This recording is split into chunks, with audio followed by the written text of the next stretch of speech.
राम जी राम। आज एक बार पुनः इस संसार की संपूर्ण जीवात्माओं को राम जी राम का धारा का कोटि कोटि और हम दो अभिनय सेवकों का, मैं डॉक्टर नीलेश और आप श्री राम निवास भाई, पुनः अपने दिल की गहराइयों से सभी को प्यार भर राम जी राम। वैसे तो संसार इस समय बहुत ही विषम परिस्थितियों से एक बार दोबारा गुजर रहा है, लेकिन ऐसी विषम परिस्थितियों में हमारे मन को शीतल करने के लिए, मन को आश्वस्त करने के लिए कि हाँ कोई है हमारे लिए जो हमें देख रहा है, हमें बचावनहार है हमारा।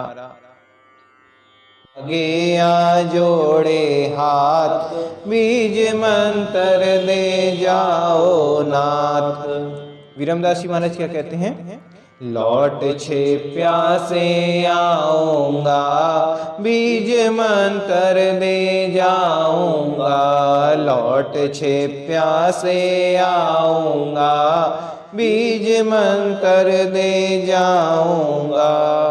1824 में तीज आषाढ़ा माय, वीरमदास जी सतगुरा ने युक्ति दी समझाए। शिवरण में रत रहो राता, शिवरण में रत रहो। प्रकट भय सुख राम जी दाता, जान संतों में विख्याता। प्रकट भय सुख राम जी दाता, जान कल युग में विख्याता। प्रकट भय सुख राम जी दाता। महाराज साहब तुरंत दौड़ के पहुंचे और महाराज साहब से कहने लगे, सदगुरु वीरमदास जी महाराज से, कि प्रभु मेरे नाथ, मेरे स्वामी, मेरे गुरु महाराज, मुझे बीज मंत्र दे जाओ। तनिक भी देर नहीं करी कि मैं सोच लूं, विचार लूं, कोई और देख लूं, एक आध दिन विचार कर लूं, क्या पता कोई और आ जाए, ज्ञान की चर्चा कर लूं, कुछ कर लूं, कुछ नहीं। कोई परखने की बात नहीं। यहाँ बात भी एक और बात आती है कि जब आत्मा को परमात्मा से अलग लगती है तब परख नहीं आती। परख तब करने की आती है जब आत्मा को परमात्मा से मिलने की ललक नहीं है, लेकिन आत्मा परमात्मा को परखने की ललक होती है, पाने की नहीं होती है। और परख तो आप कैसे कर सकते हो जो आपने चीज देखी नहीं? जी, जिसके बारे में जानते नहीं उसकी परख कैसे कर सकते? ये तो बस एक चीज वो माननी होती है कि जिसको हमने, आइडियोलॉजी का सिद्धांत ये है कि जो जैसी है उसे वैसा ही मानना चाहिए। अगर आप आइडियोलॉजी में अपना चेतन लगाएंगे, उसमें चिंतन करेंगे, तो आप कहीं ना कहीं भटक जाएंगे। एक आइडियोलॉजी है कि एक गिलास में पानी है, इसे पीने से प्यास बुझती है। अब आप उस पर विवेचना करें 1 घंटे तक बैठ के, तो आप 1 घंटे प्यासे ही रह जाएंगे और पानी उतनी देर में उड़ जाएगा गर्मी में। तो बिल्कुल हो सकता है कोई और भी पी जाएगा। तो ऐसे ही आइडियोलॉजी का एक सिद्धांत है कि वो जैसा है उसे वैसा ही मान लेना चाहिए। तो हमारे संतों ने जो परमात्मा को पाने की विधि बताई है उसे वैसे ही मान लेना चाहिए, उसमें कुछ भी विवेचना नहीं करनी चाहिए। आओ आत्मविज्ञान करके जी करिए, जैसा कहा है वैसा करिए, फिर विवेचना करिए। पहले ही अगर विवेचना करेंगे तो कहीं ना कहीं आप भटक जाएंगे। तो ऐसे ही महाराज साहब ने तुरंत कहा कि आप मुझे बीज मंत्र दे जाओ, मैं भजन कर रहा हूँ, आगे मेरा और बढ़ेगा। उन्हें विश्वास था। तो महाराज साहब सदगुरु वीरमदास जी महाराज कहते हैं कि अभी तो नहीं, एक छोटी सी परीक्षा ली उन्होंने। परीक्षा हर शिष्य की होती है संसार में, चाहे कोई भी हो, चाहे स्वयं अवतारी हो, चाहे स्वयं सता धारी पुरुष हो, उनकी भी परीक्षा होती है। परीक्षा नियम है संसार का, प्रकृति का नियम है परीक्षा। तो वीरमदास जी महाराज कहते हैं कि मैं छिपिया जा रहा हूँ, वापस आऊँगा तब दे जाऊँगा, लेकिन समय को ही नहीं दिया। बहुत सुंदर बात देखिए, बहुत ही कठिन बात देखिए कि महाराज साहब ने समय नहीं दिया कि मैं इस तारीख को या इस दिन बाद आऊँगा। तो महाराज साहब ने प्रश्न भी नहीं किया। ये उनकी भक्ति देखिए। दोनों चीज़ें हैं, दोनों चीज़ों को आपको बराबर समझना है कि ना महाराज साहब ने प्रश्न किया कि आप कब आओगे, उन्होंने कहा मैं आऊँगा, मतलब आऊँगा। वो अपनी बात पे अडिग रहेंगे, वो विश्वास था उन्हें। लेकिन पलट कर प्रश्न नहीं हुआ कि कब आओगे, सुबह आओगे, दोपहर आओगे, कल रात में आ जाओ, क्या पता रात में। तो महाराज साहब बैठे रहे, सोए नहीं, लगभग 7 दिन तक आप बैठे रहे इसी आस में कि महाराज साहब कब आ जाएं, और मैं अगर सो गया और महाराज साहब निकल गए तो मैं रह जाऊंगा। आप सोए नहीं, 7 दिन तक एक जगह बैठे रहे। सोचिए कितनी अकल्पनीय। अकल्पनीय है, आज के समय तो कोई कर भी नहीं सकता, और ये तो मात्र 250 वर्ष पूर्व की बात है। ये प्रेम का एक स्तर उनका उस हाँ पहले बिल्कुल सही बात है। ये प्रेम का एक स्तर है कि जब प्रेम हो जाए परमात्मा से तो वैसी ही स्थिति बनती है।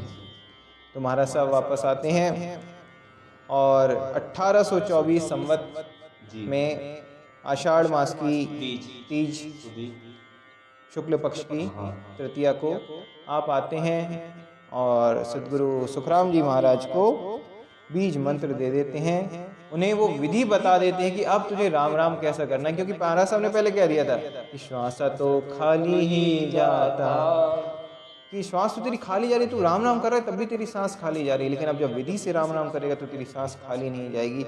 युक्ति दी समझाई, यही तो विधि बतानी है।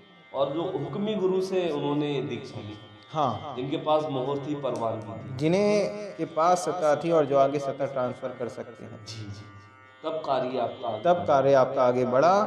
तो ये ही प्रूव करता है कि सदगुरु वीरमदास जी महाराज भी सत्ताधारी पुरुष थे। जी बिल्कुल, केवली भगवंत थे, वो भी केवली संत थे, क्योंकि शिष्य से सदगुरु की महिमा नहीं है, सदगुरु से शिष्य की महिमा है। बिल्कुल सदगुरु काबिल है तब शिष्य काबिल बना, ऐसा नहीं है। ये संसार की प्रेरणा नहीं है हमारी धारा में कि गुरु गुड़ रह गया चेला चीनी हो गया, ये एक सांसारिक परिभाषा यहाँ नहीं है। यहाँ तो पहले सदगुरु है अपने आप में परिपूर्ण आइडियल, वो आपको अपने बराबर बनाएगा आइडियल, क्योंकि उसके ऊपर कोई लेवल ही नहीं है। तो ऐसे ही सदगुरु वीरमदास जी महाराज ने बिल्कुल अपने जैसा सदगुरु सुखराम जी महाराज को बनाया, और ऐसी और कहा कि अब तुम रात दिन इसी में रत रहो। और महाराज साहब धीरे धीरे उस भजन में रत हो गए, और ऐसी भजन की ऐसी रीत बन गई कि 18 साल आप समाधि में चले गए, व्यतीत हो गए। तो ऐसे ही सदगुरु महाराज आज के समय में भी हैं, उन्हें बस जब तक परमात्मा रहेंगे तब तक उनकी वस्तु रहेगी। बहुत सुंदर जी, बिल्कुल। जब तक इस संसार में सत्ता है तो उस सत्ता को संभालने वाला पुरुष भी है। जब तक ये सृष्टि टिकी है, यानी राम नाम से सृष्टि टिकी है, जब तक इस संसार में राम नाम है तो उस राम नाम को धारण करने वाला पुरुष भी है। अब उस चीज को काबिल अगर 2 लोग हैं तो 2 को मिलेगी, 1000 लोग हैं तो 1000 मिलेगी, 10 लाख हैं तो 10 लाख जी। ये परमात्मा का कार्य, वो कार्य है। सदगुरु दरियाब जी महाराज के भी 21 शिष्य हुए जी, प्रवीण, उसमें शिष्य भी थी शिष्या भी थी, सबसे बराबर हुए। सामलदास जी महाराज के 5 हुए। यहाँ पर एक चीज और भी आती है कि सुखराम जी महाराज साहब के समक्ष कबीर जी महाराज साहब के ग्रंथ विराजमान है जी, नानक जी के ग्रंथ विराजमान है जी, रामायण विराजमान है। उन्होंने उसको याद करके नहीं बोला, नहीं। ये देखिए आज लोग कहते हैं कि भाई ग्रंथ कोई गुरु, हाँ एक पर्सपेक्टिव में ग्रंथ गुरु है, बिल्कुल है जी, लेकिन जब बात आती है कि वो प्रॉपर्टी को आपको असाइन करवाना है, तो मोहर लगानी है, तो फिर कोई देधारी सदगुरु देधारी पल भर के लिए मिले आपको जी, लेकिन कार्य तो एक बार मोहर तो पल भर ही लगती है कागज पे, फिर चली जाती है जी, बिल्कुल। वो तो उस समय कुछ समय रहा, कुछ ऐसी सिचुएशंस रही कि जिस समय ये कहा गया कि वाणी जी महाराज को ही गुरु मानना है, रहा है वो उस समय के लिए परिप्रेक्ष्य में जरूर सत्य वचन है, लेकिन आज के समय में कुछ ना कुछ तो बदलाव आना चाहिए। मतलब भी यही है कि जो वाणी जी का है वो करो। हाँ बिल्कुल जी, तो वाणी जी में लिखा है कि देहधारी गुरु से भाव रखना है, और मुख से राम राम राम राम। तो ऐसे ही सदगुरु महाराज, सदगुरु वीरमदास जी महाराज, सदगुरु सुखराम जी महाराज के जस में एक बहुत ही सुंदर हरजिश आप और हम सभी सुनेंगे, उसका आनंद लेंगे जी।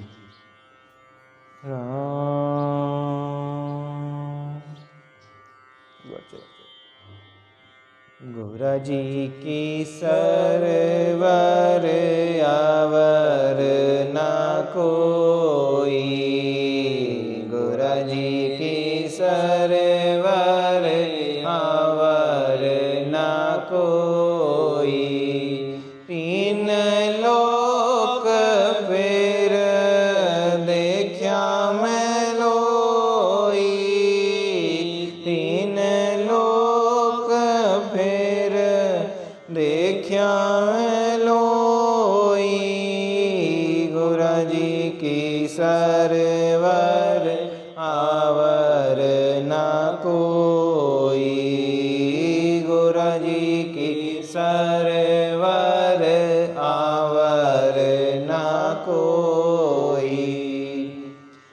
गुरुराज जी के समान जी इस संसार में और कोई नहीं। बिल्कुल उनके समान तो इस संसार में कोई हो ही नहीं सकता। बिल्कुल। स्वयं महाराज साहब कह रहे हैं। ये स्वयं महाराज साहब कह रहे हैं कि मेरे सदगुरु वीरमदास जी महाराज जैसा इस संसार में कोई नहीं है उस समय। बिल्कुल। और यही बात सदगुरु राघवदास जी महाराज ने, सदगुरु सुखसाणदास जी महाराज ने कही कि मेरे सदगुरु सुखराम जी महाराज जैसा कोई नहीं। हर समय में एक पुरुष आए, सत्ताधारी सदगुरु आए, और वो अपने समय में अपने आप में एक मिसाल रहे, एक आइडियल रहे। हाँ, सुखसारण जी महाराज साहब ने राघवदास जी के लिए कहा, जी कोई नहीं, कोई नहीं। बिल्कुल। महाराज साहब क्या कहते हैं? ऐसा गुरु ज्ञान बताया साई, ऐसा गुरु ज्ञान बताया है साई, सहजा ही सहज मिल्या पद माही, सहजा ही सहज मिल्या पद माही, गुरा जी की सरवर आवर ना कोई, गुरा जी की सरवर आवर ना कोई। ऐसा गुरु ज्ञान बताया कि जैसा सदगुरु वीरमदास जी महाराज ने युक्ति दी समझाए, सदगुरु वीरमदास जी सदगुरा युक्ति दी समझाए। यही युक्ति तो समझा दी कि सहज ही सहज मिल्या पद माही, और उसके बाद सहज ही सहज में महाराज साहब की समाधि लगी। हाँ, और फिर ये 1824 की बात है जी, और 1830 में बेली ग्रंथ भी का अनुभव करके उसको पूरा बेली ग्रंथ सबसे बड़ा ग्रंथ है जी, बेली ग्रंथ, बिल्कुल वो 1830 में ही हाँ हमारा सबको अनुभव हो गया। ये देख उन्होंने कहा फिर जी देही के माए दिखाया है देवा, देही के माए दिखाया है देवा, तीन लोक सिर निज तात बेवा, तीन लोक सिर निज तात मेवा, गुरा जी की सरवर आवर ना कोई, गुरा जी की सरवर आवर ना कोई। देही के माए दिखाया है देव, इस देही के अंदर वो परमात्मा दिखा दिया, जैसे टीवी में डिस्प्ले हो जाता है, हाँ दिल में डिस्प्ले करवा दिया। बिल्कुल, जैसे हनुमान जी ने भगवान श्री राम की मूर्त दिखा दी थी अपने हृदय में, वैसे ही सीना नहीं चीरना है, लेकिन अंतर में ही वो परमात्मा दिखेगा बिल्कुल जो है और आपको नहीं दिख रहा आज तक। बिल्कुल। उसे पाना कैसे, उसे देखना कैसे, उसकी विधि हमारे सदगुरु महाराज ने ऐसी विधि बता दी कि सहज ही सहज में वो परमात्मा के दर्शन हो गए। परमात्मा को पाना मुश्किल नहीं है, लेकिन जो परमात्मा को मिला दे उसको पाना बड़ा मुश्किल। Yes, this is the very fact of this world, है ना? हाँ, कि जब परमात्मा को पाना मुश्किल नहीं है, लेकिन उसको मिलाने वाला मिल जाए वो बहुत मुश्किल, वो मुश्किल। उसी वजह से तो हम जन्मों से पैदा होते आ रहे हैं, मरते आ रहे हैं कि हमें सतगुरु महाराज नहीं मिले। हाँ, उसके लिए तो एक बात गुरु महिमा में कहा, बड़ भागी सो जीव शरण सतगुरु की आवे, काग पलट हंस होए कीट सुभ्रंग कहावे, जन सुखिया गुरुदेव जी शिष्य के तारण हार, भव सागर से तार जो लीजो वाही पसार, बड़ भागी सो जीव शरण सतगुरु की आवे। जी, बहुत ही बड़भागी होते हैं जो शरण में, हाँ, जो मिलाने वाले मिल जाए। जी बिल्कुल। तो ऐसे ही गुरु महाराज ने, मेरे सदगुरु सुखराम जी महाराज कहते हैं कि मेरे गुरु महाराज ने मुझे मेरे अंदर वो परमात्मा के दीदार करा दिए और मुझे ऐसा तत्व दे दिया, उस भेद को दे दिया कि जो 3 लोक से भी ऊपर है, 4थे लोक के भेद को दे दिया। 3 लोक शिर निज तत भेवा, जो मेरा अपना है, किसी और का नहीं है। तीनों लोग तो दूसरे के हैं, जी ब्रह्मा विष्णु महेश के हैं तीनों लोग, उनके अधिपति हैं, लेकिन ये जो तत्व है ये मेरा है। इसे लगता है पाने के बाद कि हाँ जी कुछ है, और वो कुछ नहीं, वो वाकई में सब कुछ है। सब कुछ। महाराज साहब आगे क्या कहते हैं? बिन कर पावगे गन शेर आया, बिन कर पावगे गन शेर आया, बिन नैना हरि दर्शन पाया, बिन नैना हरि दर्शन पाया, गुरजीरी सरवर आवर न कोई, गुरजीरी सरवर आवर न कोई, बिना कर पाऊं गिगन शिर, कि बिना हाथ से कोई कार्य करे, बिना पांव से चले, मैं गिगन में चढ़ गया, ब्रह्मांड में चढ़ गया। अर्थात कि ऐसी विधि बता दी, ऐसी कृपा कर दी मेरे गुरु महाराज ने कि मैं कंठ से शुरू हुई मेरी यात्रा अंतर्विज्ञान की, और मैं पलट के पिछम दिश से होते हुए अपने ब्रह्मांड में पहुंच गया। आर्ट ऑफ बीइंग हो गया जी, सत्य स्वरूप हो गया। स्वरूप हो। ऐसे मेरे गुरु महाराज ऐसे हैं कि उन्होंने सहज ही में ऐसी विधि बना दी कि मुझे कुछ करना नहीं पड़ा। हाँ, बिकॉज आपके मतलब बहुत बड़ा महल है, उसमें बहुत लाइटिंग है, आप बस एक बार अपने घर का तार मेन लाइन से जोड़ दें, उसके बाद आपको कुछ भी नहीं, सब ऑटोमेटिकली ही तो करंट फ्लो होते ही सब fridge cooler and all the things will be on. जी बिल्कुल। और बिन नैना हरि दर्शन पाया, कि इन बाहर के नैनों से तो वैसे भी हम परमात्मा के दर्शन नहीं कर सकते, रेंज ही नहीं है उसको देखने की, उस फ्रीक्वेंसी को। हम कोरोना को नहीं देख पा रहे हैं, हाँ, हम दही के अंदर बैक्टीरिया को नहीं देख पा रहे जी, तो परमात्मा को तो और भी अति सूक्ष्म से सूक्ष्म। हाँ, तो ऐसे ही कि उन्हें देखने के लिए ऐसे गुरु महाराज ने मेरी विधि बनाई कि जब मैं पीछे पलट के गया और त्रिकुटी भ्रकुटी से आगे बढ़ा तो एक अंतर नेत्र खुल गए, अंतर चक्षु खुल गए, उनसे मैंने परमात्मा के दर्शन करे हैं इस घट के अंदर, बाहर के नेत्रों से कुछ नहीं है।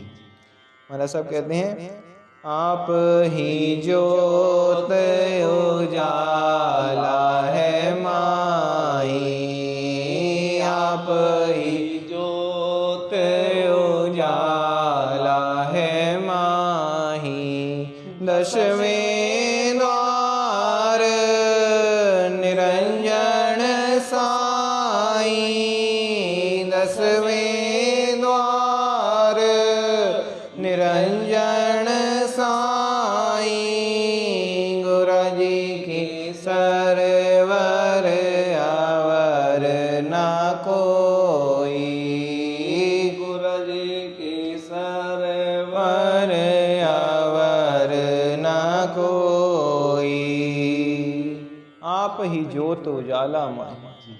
कितनी सुंदर बात है कि आप ही ज्योत हो और आप ही उस ज्योत से निकलने वाले प्रकाश भी हो। बहुत अच्छा, अलग नहीं हो आप, यानी दिया भी आप और दिए का प्रकाश भी आप। तो जब आपके अंतर में मेरे आप ही ज्योत उजाला है माही। महाराज साहब कह रहे हैं कि मेरे जो गुरु महाराज हैं, मेरे सदगुरु वीरमदास जी महाराज, वही ज्योत हैं और वही ज्योत से निकलने वाले प्रकाश भी वही है, कोई अलग अलग नहीं है कि ज्योत अलग है और प्रकाश अलग है, नहीं, जलाने वाले भी आप हैं और जलने वाले भी आप हैं, और जो इस सबको फैलाएं संसार में प्रकाश वो भी आप ही हैं, आपके अलावा कोई दूसरा नहीं है इस देह के अंदर। और 10वें द्वार निरंजन साईं, की 10वें द्वार पे तो निरंजन साईं है ही, लेकिन वो कब दिखेगा? जब उजाला होगा, और उजाला कौन कराएगा? जब सदगुरु महाराज जिस घट में आए तब होगा वो प्रकाश, और तब वो परमात्मा दिखेगा। विधि है, ऐसा नहीं है कि कुछ भी हैफजर्ड हो रहा है, कोई इफ एंड बट वाली चीज है कि आप किसी भी रास्ते चले जाओ आपको परमात्मा मिल जाएंगे, नहीं। सदगुरु महाराज आगे चलेंगे, आपको उनके पीछे पीछे चलना है, तो आपकी यात्रा पूरी होगी। आप सोचो अकेले अंदर विज्ञान यात्रा कर लो तो असंभव है। परमात्मा एक ही रास्ता है जी, और एक ही मिलाने वाला। बिल्कुल, एक से एक ही मिलाएगा, अनेक नहीं मिलाएंगे। महाराज साहब अंत में क्या कह रहे हैं? कह सुख राम परम पद पाया, कह सुख राम परम पद पाया, जहाँ बिछड़ा जाए समाया, जहाँ बिछड़ा जाए समाया, गुरु जी की सरवर आवर ना कोई, गुरु जी की सरवर आवर ना कोई, तीन लोक फिर देखा है लोई, तीन लोक फिर देखा है लोई, गुरु जी की सरवर आवर ना कोई, गुरु जी की सरवर आवर ना कोई। महाराज साहब कहते हैं कि कहें सुखराम परम पद पाया, कि मैंने उस परम पद की प्राप्ति कर ली जी। जो सहज में मुझे मिल गया, सहजा ही सहज बस मिलिया पद माही, बस तो सदगुरु से मिलना था, और जब मैं मिल गया जी, बात उसके सब आसान है। बाद मेरा मुझे परम पद मिल गया, और जहाँ से जीव बिछड़ा था वहीं जाके जीव मिल गया। तो यही यात्रा है, आगे से पीछे की यात्रा यही है, आगे से शुरू करके पीछे जाके त्रिकुटी भ्रकुटी से पार होते हुए उस ब्रह्मांड में जो निरंजन बैठा है उससे जाके मिलना है, और कोई कार्य इस मनुष्य शरीर में आके नहीं करना है। और जब तक लोग संसार में सदगुरु की शरण में रहेंगे वो तो होंगे सनाथ, बाकी सब रह जाएंगे अनाथ, और अनाथों का कोई नहीं होता, और उन्हें बचाने वाला भी कोई नहीं होगा आगे संसार में। तो सभी से एक निवेदन है कि सदगुरु शरण में आए, मुख से राम राम करें, और इस कोरोना काल में अपने जीवन की रक्षा करें। इन्हीं शब्दों के साथ सभी को प्यार भरा एक बार फिर राम जी राम।